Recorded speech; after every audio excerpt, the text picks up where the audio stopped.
This summer, the Heights will become the home of the Houston Toy Museum, tapping into 80s and 90s nostalgia by displaying some familiar classics. Oh, Mr. Potato Head Barbie, the man behind the project is Chief Toy Officer Matt Broussard, who is here to quiz us on some beloved toys from our childhood. Welcome to the show, Matt. It's great to meet you.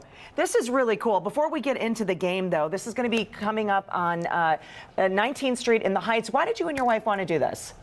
We used to just shop there when we were teens, and we just fell in love with it back then, and it's always just been a part of our lives, and it just seemed like the perfect spot to have it.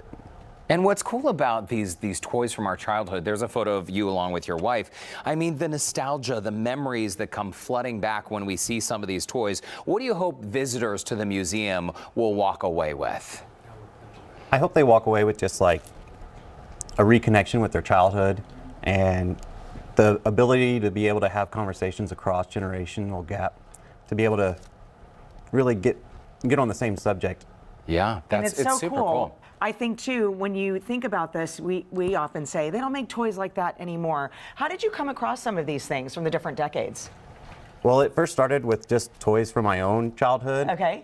The ones that I had, and then it quickly went to the toys that I didn't have, and then from there it just kind of snowballed. Wow. And you know, it's so different now because just seeing some of these images, like Lincoln Logs, I had Lincoln Logs. Now with so many electronic devices, we don't use a lot of these items that people will see in the museum. So hang tight because we're going to tell our viewers how they can visit the museum. Wow, look at that old Play-Doh packaging too as well.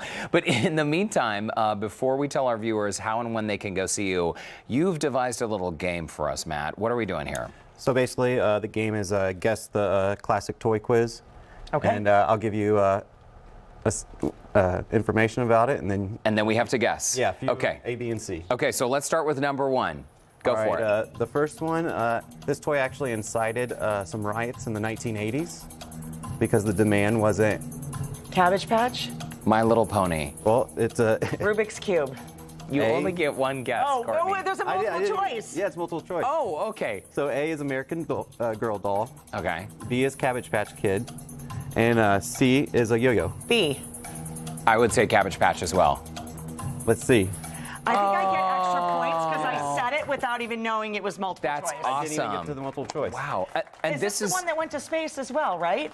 Did it go to space? Not this particular one, no, ma'am. Okay. Not this particular one, but a Cabbage Patch Kid like Don't it. lift it yet. Okay, I'm not going to lift it. Okay, Matt, go for the second one. This next toy was actually inspired by a metal pie tin. Okay. Is this multiple choice? Yes. Okay. A, Etch-a-Sketch. B, Rubik's Cube. Or C, Frisbee. A. I'm going to say a Frisbee. I guess you're right. The Frisbee!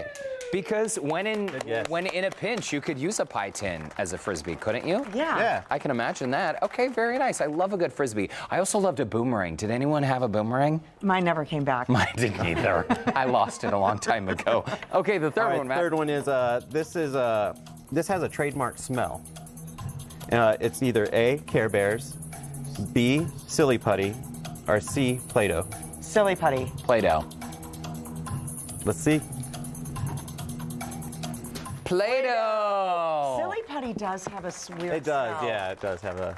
I almost went strawberry shortcake, but I was on a completely That would have been a really good guess. That's a good one, yeah. right? Courtney and I have signature smells too, but that's for another day. Okay, number 4. All right, so this item was the first toy to be advertised on for children through a commercial. Okay. Is it A, Domino's, B, Mr. Potato Head, or C, Legos? Potato Head. I'm going to say Potato Head as well because I remember those commercials. They were super fun.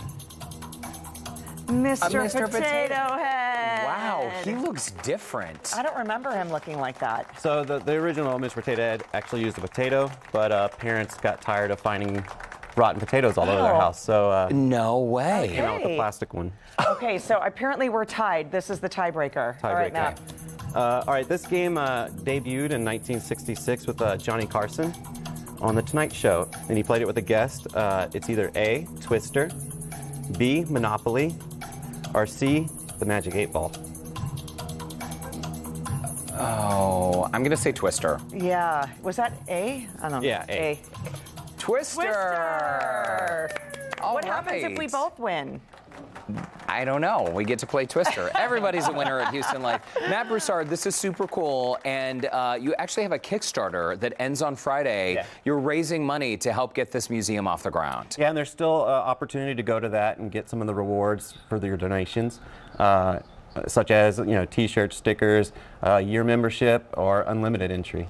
It is fantastic. Thanks so much for coming on today. We can't wait to come see you in the Heights. Thanks for having me. And bringing back it. memories too, like those Lincoln Logs. I remember Lincoln Logs. I haven't thought of them for decades, I but know. Matt, Good it's great trip. to see you. Oh, thank you so much. Thanks so much. That was a fun game. All right, for a link to connect with the Houston Toy Museum and their Kickstarter campaign, you can visit our website and look for the Scene on Houston Life section. And keep it right here. We'll be right back.